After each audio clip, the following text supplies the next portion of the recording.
संत योएल का ग्रंथ पहला पाठ अध्याय 2 पद संख्या 12 से 18 तक। प्रभु यह कहता है, अब तुम लोग उपवास करो और रोते तथा शोक मनाते हुए पूरे हृदय से मेरे पास आओ। अपने वस्त्र फाड़कर नहीं, बल्कि हृदय से पश्चाताप करो और अपने प्रभु ईश्वर के पास लौट आओ, क्योंकि वह करुणामय, दयालु, अत्यंत सहनशील और दया सागर है, और वह सहज ही द्रवित हो जाता है।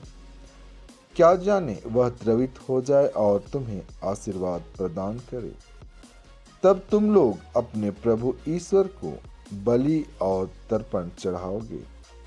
सिय्योन पर्वत पर तुरही बजाओ, उपवास घोषित करो, सभा की बैठक बुलाओ, जनता को इकट्ठा करो, बूढ़ों, बालकों और दूधमुहे बच्चों को भी बुला लो। दुल्हा और दुल्हन अपना कमरा छोड़कर चले आए। प्रभु ईश्वर की सेवा करने वाले याजक मंदिर में वेदी के सामने रोते हुए इस प्रकार प्रार्थना करें, प्रभु अपनी प्रजा पर दया कर, अपने लोगों का अपमान न होने दे, राष्ट्रों में उनका उपहास न होने दे। गैर यहूदी यह न कहने पाए कि उनका ईश्वर कहाँ रह गया। तब प्रभु ने अपने देश की सुध ली और अपनी प्रजा को बचा लिया।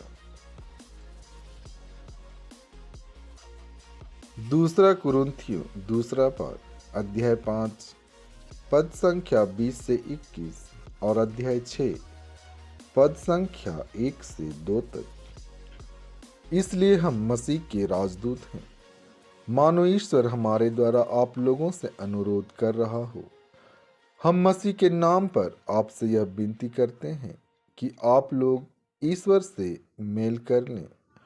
मसीह का कोई पाप नहीं था, फिर भी ईश्वर ने हमारे कल्याण के लिए उन्हें पाप का भागी बनाया, जिससे हम उनके द्वारा ईश्वर की पवित्रता के भागी बन सकें। ईश्वर के सहयोगी होने के नाते हम आप लोगों से यह अनुरोध करते हैं कि आपको ईश्वर की जो कृपा मिली है उसे व्यर्थ न होने दें, क्योंकि वह कहता है, उपयुक्त समय में मैंने तुम्हारी सुनी, कल्याण के दिन मैंने तुम्हारी सहायता की, और देखिए अभी उपयुक्त समय है, अभी कल्याण का दिन है।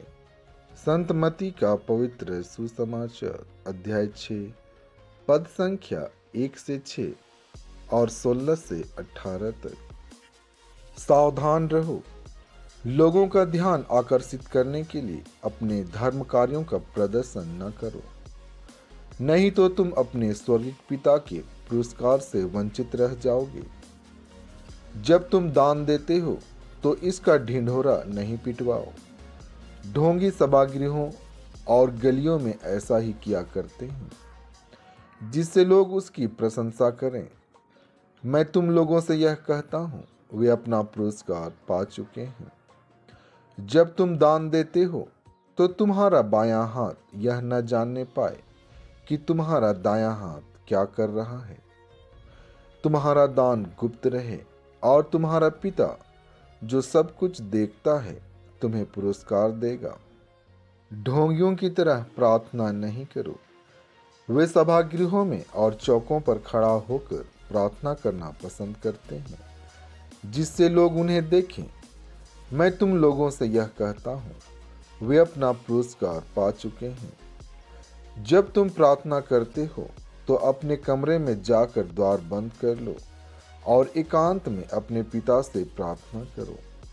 तुम्हारा पिता जो एकांत को भी देखता है तुम्हें पुरस्कार देगा। ढोंगियों की तरह मुंह उदास बनाकर उपवास नहीं करो। वे अपना मुंह मलिन बना लेते हैं, जिससे लोग यह समझें कि वे उपवास कर रहे हैं।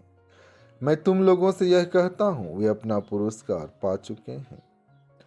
जब तुम उपवास करते हो तो अपने सिर में तेल लगाओ और अपना मुंह धो लो, जिससे लोगों को नहीं, केवल तुम्हारे पिता को जो अदृश्य है यह पता चले कि तुम उपवास कर रहे हो।